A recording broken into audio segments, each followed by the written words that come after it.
I am utilizing the Bit Integrations plugin to establish a connection between these two platforms. Let's go to Bit Integration Dashboard. Now click Create Integration.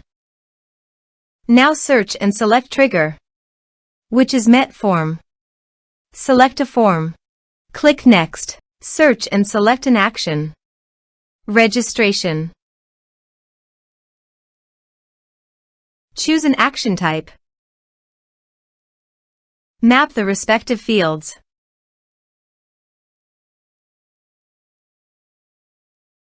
You can send notifications by checking the box.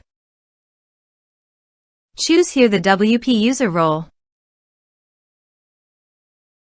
You can check the box for auto login after registration. You can also map here meta field.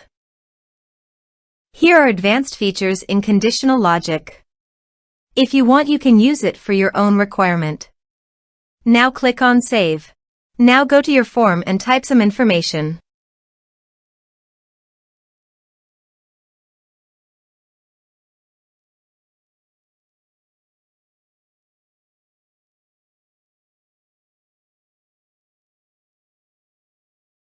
And submit the form. The form is successfully submitted. Now go to the user's dashboard. And here you can see after the form fill up the new user created successfully done.